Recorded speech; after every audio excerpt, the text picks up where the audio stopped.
Fala galera, que Deus ele possa te abençoar, que esse dia ele seja abençoado no nome do Senhor Jesus Cristo. Hoje o nosso devocional de sábado, a gente entra dentro desse devocional falando de tempo, né? E para falar de tempo, nada mais é do que a gente falar em Eclesiastes 3. Eu vou ler a passagem bíblica e depois a gente vai sobre uma breve explicação sobre o nosso breve devocional, amém? Mas antes da gente entrar nesse contexto, dentro da gente entrar dessa leitura, gostaria de pedir, curta, compartilha e comenta aí o que você acha, comenta como foi sua vida e como você foi abençoado, porque em questão de tempo, todos nós temos uma história para contar. E eu gostaria que você contasse essa história para mim.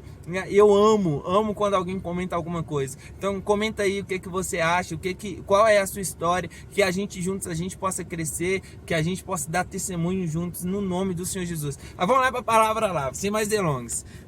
Eclesiastes 3, abra sua Bíblia aí. Tudo tem seu tempo determinado. Há tempo para todo propósito debaixo do céu. Há tempo de nascer e também há tempo de morrer. Há tempo de plantar e há tempo de arrancar o que se plantou. Há tempo de matar e há tempo de curar. Há tempo de derribar e há tempo de edificar. E aí começa. Há tempo de rir, há tempo de chorar e os demais tempos. E Salomão, ele entra dentro de um contexto de falando de tempo, de uma sabedoria de tempo. E quando a gente entra dentro de uma sabedoria, uma das coisas que a gente aprende no nosso cotidiano de vida é que no decorrer da vida, a vida ela vai nos sustentando.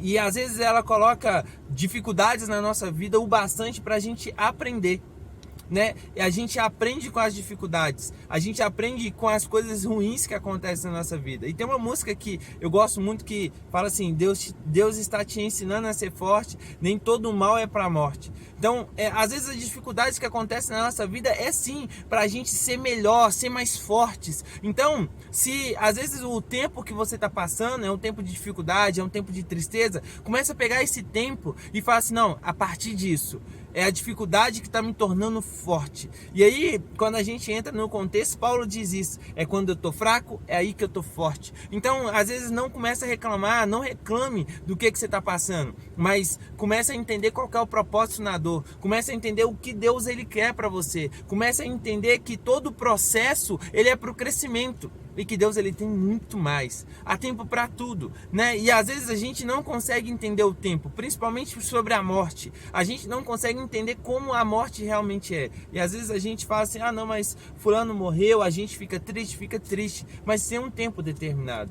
Tem um tempo determinado e vai ter tempo para tudo. E a gente só consegue atingir a maturidade espiritual quando a gente entende qual que é o tempo. E tudo é um propósito de Deus, né? Tudo é um tempo de Deus. E há tempo para tudo. A gente tem que entender isso. E quando a gente consegue ter maturidade para a gente entender isso, a gente se sente muito melhor.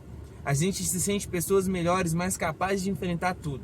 Sabe por quê? Porque a gente sabe que talvez depois de toda tristeza existe um dia de alegria. O choro pode durar uma noite, mas a alegria logo vem. Há tempo para chorar, mas também há tempo para rir. E a gente tem que ter maturidade para isso.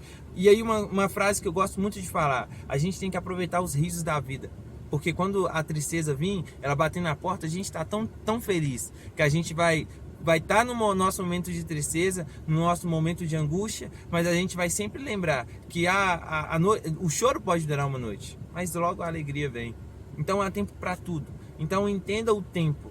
Entenda o processo que você está passando. Eu sei que às vezes as pessoas passam por um processo ruim e eu não estou falando que isso não aconteça, mas às vezes o processo que você está passando é um processo para crescimento. Então que Deus ele possa te abençoar nesse dia, que você possa ser repleto de bênção e de alegria, e que o Senhor possa te abençoar, sabe, te dando sabedoria e maturidade para você entender qual que é o propósito de tempo. Deus abençoe em nome de Jesus.